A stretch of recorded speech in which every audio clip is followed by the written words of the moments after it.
Yo la team, petit débrief de cette première journée de Ligue 1 qui s'est achevée donc hier soir par le choc Rennes-PSG. On va donc résumer un petit peu tout ce qui s'est passé et vous donner le classement pour l'instant de la Ligue 1, même si bon, c'est assez anecdotique, ça fait quand même toujours plaisir. On débute donc avec l'ouverture de cette journée de Ligue 1 et même tout simplement de cette saison de Ligue 1 qui s'est déroulée au stade Vélodrome dans la plus belle enceinte de France. L'Olympique de Marseille recevait le Racing Club de Strasbourg. L'OM a éteint le Racing Club de Strasbourg contre toute attente. Que du bonheur, une victoire 4-0 de l'OM, avec notamment un but du jeune Kélian Abdallah et un doublé d'Amine Gouiri. Sans oublier Pierre-Emile Højbjerg qui a aussi débloqué son compteur, victoire 4-0 face à des Strasbourgeois abasourdis et réduits à 10 suite à un mauvais geste de la part de leur milieu de terrain marocain Samir El Mourabet. C'était donc le premier match pour lancer parfaitement cette saison. L'OM qui est donc en tête du classement de Ligue 1 à l'heure actuelle.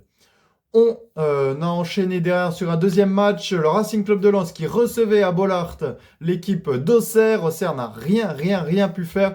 Réduit à 10 aussi les Auxerrois très vite.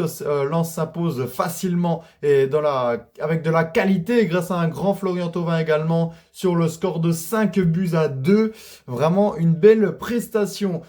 Ensuite, nous avons eu un multiplex de Ligue 1 qui était certes moins attrayant avec beaucoup moins de buts, 4 matchs au programme. Estac 3 PFC, pas grand chose à dire, 0-0, si ce n'est le premier point glané par l'Estac 3 en Ligue 1 cette saison. Le Mans, Brest, pardon, là aussi c'était un gros match, là il y a eu des buts par contre. Brest qui a ouvert le score avant de se faire rattraper et même devancer par les Manceaux qui menaient 2-1 à la 83e minute. Malheureusement, Brest est allé arracher dans les prolongations. Là, le match nul de partout au final entre Brest et Le Mans. Premier point glané aussi par les Manceaux en Ligue 1, ça leur fait du bien. Premier point un petit peu négatif pour les Brestois. Il va falloir se remettre dedans, mais en tout cas, Brest et Le Mans se quittent sur un score de 2 partout. Nice-Lorient, là aussi, alors là, ça a été un match avec une nullité offensive. C'est du jamais vu. Lorient qui a raté des occasions comme personne. 0-0 score final. Vraiment une médiocrité au niveau de la réussite en attaque. C'était vraiment triste. 0-0 donc qui ne donne pas bon sens de ces deux équipes pour la suite. Et on termine avec le stade toulousain, enfin le club de Toulouse qui recevait au stadium l'Olympique lyonnais pour la première aussi des deux clubs. Les Lyonnais qui doivent en plus jouer la Ligue des Champions, donc qui avaient beaucoup fait tourner, mais ils ont réussi à s'imposer en fin de match. Victoire en quelques minutes, 2 buts encaissés par les Toulousains alors qu'ils dominaient le match. Les Toulousains, ils avaient vraiment le monopole du ballon. En contre, 2 buts ravageurs de cette équipe lyonnaise. Victoire 2-0 de l'Olympique lyonnais. Logique d'un côté, logique d'un autre. Pas forcément, parce que voilà, Toulouse a essayé, mais là aussi dans ce match, il y a eu des ratés du jamais vu. Du jamais vu tout simplement dans le monde du football. C'était incroyable les ratés, que ça soit du côté Rennes, du côté toulousain ou du côté lyonnais, des ratés lunaires. Il y aurait pu avoir beaucoup plus de buts. Puis ce dimanche, nous avons eu Angers qui recevait le LOSC. Là, il n'y a pas eu débat. Lille s'impose 2-0 grâce au premier but cette saison d'Olivier Giroud.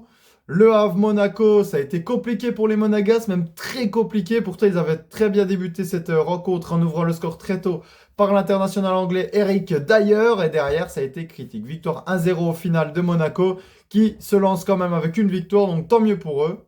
Et on termine avec le choc de Ligue 1, le deuxième choc de Ligue 1 après Marseille-Strasbourg, c'était bien Rennes-PSG, le match qui devait se jouer au Parc des Princes, mais suite à la pelouse cataclysmique du Parc des Princes, ça a été relocalisé du coup à Rennes, au Roison Park. Les Rennais qui étaient fait heureux dans un stade plein à craquer à guichet fermé. Les Rennais qui ont fait forte impression en menant 2-0 face à cette équipe parisienne.